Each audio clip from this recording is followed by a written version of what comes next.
खुलुमबाय लोगोफोर, डियार ब्रह्म चेनेलनि खौरां नायगिरि गासैबो रायजो राजा नोंथांमोननिसिम गोजोन बेलासिनि गाहाम हामलायथि बावहरग्रोनाय जाबाय। आं दिनै नोंथांमोननि सिगाङाव आरोबाव माखासे खौरां लानानै फैबावलायबाय। आसा खालामो नोंथांमोनहा खौरांखौ खोनासंनानै मोजां मोनगोन।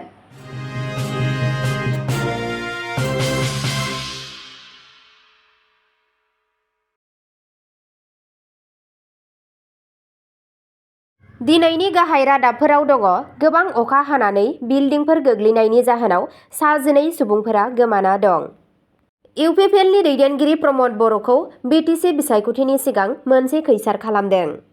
14 बोसोर बैसोनि हिन्जावसाखौ हाबा जानायनिफ्राय बोखांनो हादों। आसाम डाउन टाउन इउनिभार्सिटिनिफ्राय 5 फरायसाफोरखौ सासपेन्ड खालामदों। दानिया फैदो आबुं रादाबाव। गिबि खौराङावनो दङ उत्तराखन्डनि समलियाव गोबां अखा हानायनि जाहोनाव बिल्डिंफोर गोग्लैनायनि जाहोनाव खमैबो 12 सुबुंफोरा गोमाना दं आरो दासान्दि रैखाथि होनाय हाबाफारिया सोलिगासिनो दं। उत्तराखन्डनि गिबि मन्थ्रि पुष्कर सिंह धामी बिथाङा बुङो दि जायगानि खुंथाय एसडीआरएफ आरो पुलिसनि हान्जाफोरा थाबैनो जायगासिम सौफैदों आरो रैखाथि होनायाव नांथाबना दं। उत्तराखन्डनि समली जिल्लायाव थानाय नन्दानगराव गोबां अखा हानायनि जाहोनाव गोबां न'फोरा बायफ्लेनानै गोग्लैनायनि जाहोनाव बृहस्पतिबारखालि फुङाव खमैबो 12 सुबुंफोरा गोमाना थानायनि खौरां मोन्नाय जादों, जायनि जाहोनाव जिल्लानि बिबानगिरिफोरा नागिरनाय आरो रैखाथि होनाय हाबाफारिखौ जागायनो गोनां जादों। अखा हानायनि जाहोनाव 23 सुबुंफोरनि जिउ गोमानायनि साननै उनाव बे जाथाया जायो, जाय देहरादुन आरो उत्तराखन्डनि खाथिनि जिल्लाफोराव हा गिसिखाहोनाय आरो दैमाफोरा लैहैनायनि जाहोनाव जादों। गोमानाय सुबुंफोरखौ नागिरनो थाखाय खुंथाय आरो रैखाथि हान्जाफोरा जायगासिम सौहैबाय। स्टेट डिजास्टार रेसपन्स फर्स एसडीआरएफ ननप्रयागआव सौहैबाय, जेराव मलबे लामाफोरखौ होथेनानै दं। नेशनेल डिजास्टार रेसपन्स फर्स एनडीआरएफनि मोनसे हान्जाया रैखाथि अपारेशन खालामनो थाखाय गौचरनिफ्राय नन्दप्रयागसिम थांदों। चमोलीनि जिल्ला बेंगिरि सन्दीप तिवारिया फोरमायनाय बायदिब्ला खमैबो गं 10 निफ्राय गं 12 न'फोरा आबुङै सिलिंखार जादों होननानै खौरां मोन्नाय जादों। जों आसा खालामो बे अनजिमाया बांनो हागौ। गोबां गलाफोरा गोहोम गोग्लैदों। गोहोम गोग्लैनाय ओनसोलफोराव एसडीआरएफ, एनडीआरएफ आरो जायगानि तहसिल हान्जाफोरखौ थिसननाय जादों। जों जेसीबीजों लामाफोरखौ स्रां खालामनो खामानि मावगासिनो दं। जों मिजिं थिदों दि फैगौ 30 निफ्राय 45 मिनिटनि गेजेराव रिलिफ हान्जाफोरा गोहोम गोग्लैनाय ओनसोलफोराव सौहैगोन। रिलिफ सेन्टार फसंनाय जाबाय आरो जों जेसेबां हायो एसेबां थाब जायगानि थागिरिफोरखौ बेफोर मिरुफोराव लांगोन होनना तिवारिया बुङो। जिउ खोमानांनाय सुबुंफोरनि गेजेराव 8 सुबुंनि देहाया कुन्टारी लागफालियाव, 2 धुरमायाव आरो 2 सरफानियाव हमनो हायाखै। कुन्टारी लागफालियाव गोमानानै थानाय सुबुंफोरखौ 42 बोसोर बैसोनि कुंवर सिंह, 38 बोसोर बैसोनि बिनि बिसि कान्ता देवी, फिसाज्लाफोर 10 बोसोर बैसोनि बिकास आरो बिशाल, 40 बोसोर बैसोनि नरेन्द्र सिंह, 70 बोसोर बैसोनि जगदम्बा प्रसाद, 6 बोसोर बैसोनि भागा देवी, 65 बोसोर बैसोनि देबेश्वरी देवी होननानै सिनायथिनाय जादों। धर्मायाव गोमाना थानाय 2 सुबुङा 75 बोसोर बैसोनि गुमान सिंह आरो 38 बोसोर बैसोनि ममता देवी।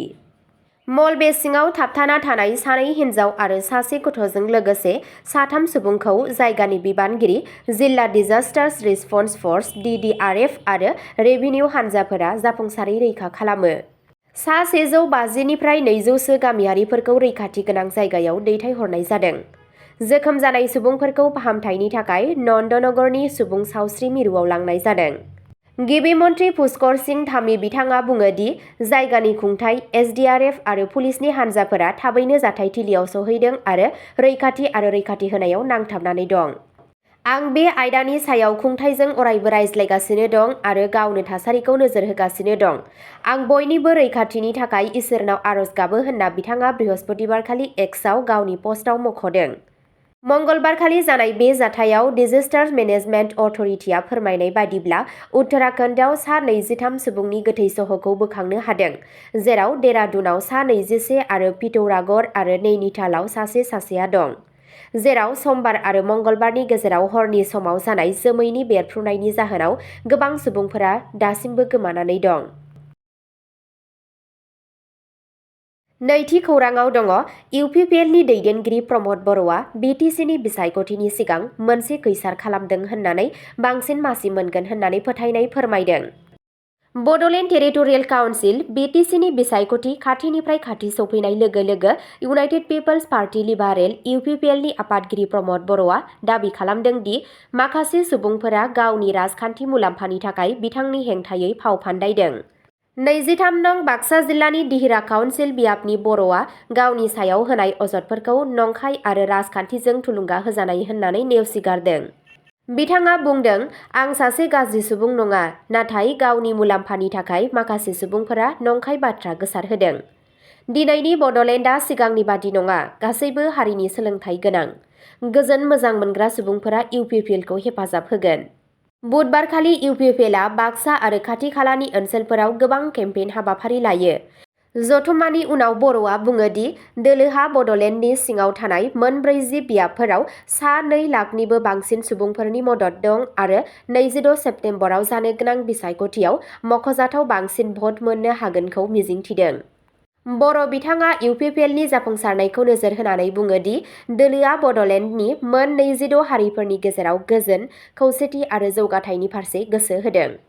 बिथाङा गाहाय मन्त्रि नरेन्द्र मदिनि सबका साथ सबका बिकासनि नोजोरनि फारसे इउपिपिएलनि बाउसोमनायखौ फिन खेबसे फोरमायो आरो बड' आरो बड' नङै मोन्नैनिबो थाखाय समावेशी जौगाखांनायनि थाखाय सोलिबाय थानाय रादाब होनायखौ फोरमायो।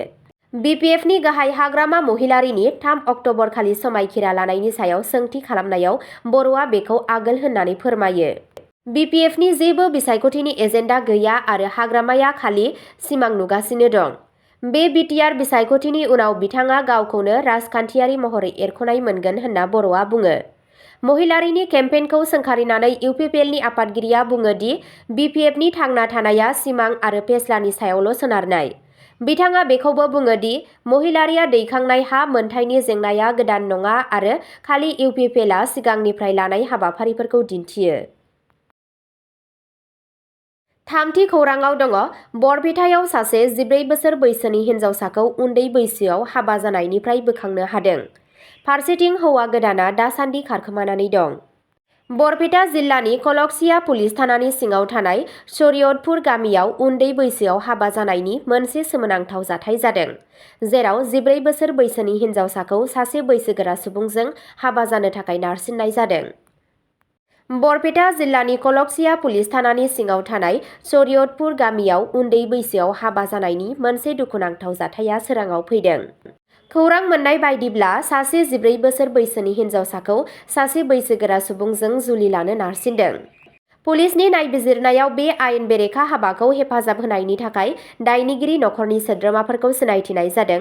शरियतपुर गामिनि शमसुल हकनि फिसाज्ला आराज खान, चिरां जिल्लानि साथिपुर गामिनि उस्मान गनीनि फिसाज्ला जमाल हुसेन आरो हजरत आलीनि फिसाज्ला इनसान आली।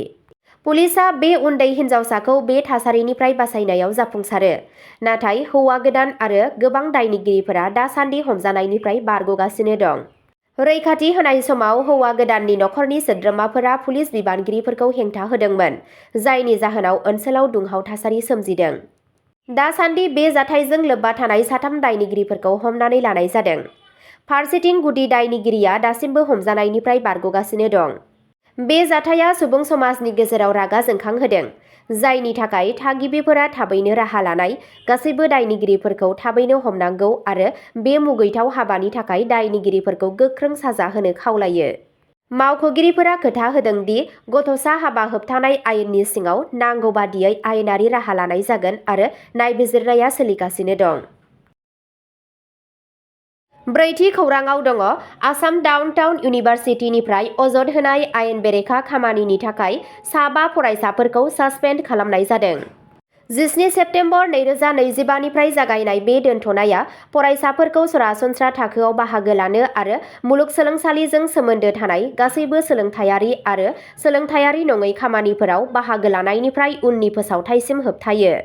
मुलुगसोलोंसालिनि फोसावनाय बादिब्ला पुलिस बिफाना बे केसजों सोमोन्दो गोनां चार्जशीट होनायनि उनाव आब्रुथिनि राहा लानाय जागोन। जाय फरायसाफोरखौ सासपेन्ड खालामनाय जादों बिसोर जाबाय Rabison Mayengbam, diploma in pharmacy, Alex Bahengbam, diploma in pharmacy, Talendrajit Asem BTech in civil engineering.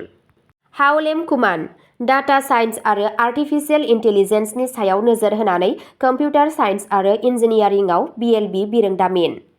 अस्कार नंथम-बाम civil इन्जिनियारिंआव BTech। मुलुगसोलोंसालिनि मावख'गिरिफोरा बुंदों दि नायबिजिरनायनि फिथायखौ नेबाय थानाय समाव आब्रुथिखौ रैखा खालामनो आरो फसंथाननि मानथाखोखौ थि खालामनो थाखाय बे खामानिया गोनांथारमोन। आसाम डाउनटाउन मुलुगसोलोंसालिनिफ्राय मोनसे सोमोनांथाव जाथाय खौराङाव मोन्नाय जादों, जेराव दायनिगिरि साबा फरायसाफोरा त्रिपुरानि सासे हिन्जावसाखौ आथोनारि सोमोन्दो लाखिदों। आसाम डाउनटाउन इउनिभार्सिटिनि फरायसाफोरनि मोनसे हानजानि भिडिअ मोगा-मोगि जानाय जाथाया ससियेल मिडियायावबो भाइरेल जादों। गासै जाथायखौ लानानै तिप्रा मथानि गायसनगिरि प्रदत्त माणिक्य देब बर्मा बिथाङा बुङो दि मोनसे गिख्रंथाव थासारियाव त्रिपुरानि सासे हानजाखौ गुवाहाटीआव जिनाहारि खालामनाय जाथाया खौरां मोन्नाय जायो। आं बोलि जानांनाय सुबुंजों रायज्लायदों आरो बिखौ जेसेबां हायो एसेबां हेफाजाब होनो खोथा होदों। आं बयखौबो खावलायो दि बिसोर सानदांनो नाङा आरो हिन्जावसानि सिनायथिखौ रैखा खालामनो।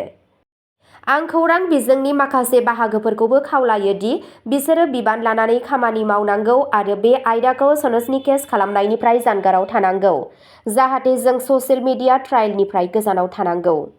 आं बोलि जानांनाय सुबुंखौ न्याय मोन्नायनि गेरेन्टि होनो थाखाय हेफाजाब होगोन। अब्ला दिनैनि खौराङा एसेनोसै। नोंथांमोनहा बे चेनेलनि गेजेरजों सानफ्रोमबो फुंबिलि आरो बेलासि समाव गोदान खौरांनि आपडेट मोननो थाखाय चेनेलखौ साबस्क्राइब खालामनानै लादो आरो खौरांखौ खोनासंनानै मोजां मोनोब्ला अन्नानै लाइक, शेयार आरो कमेन्टबो खालामनानै होलांब्लानो जाबाय। गोजोन्थों।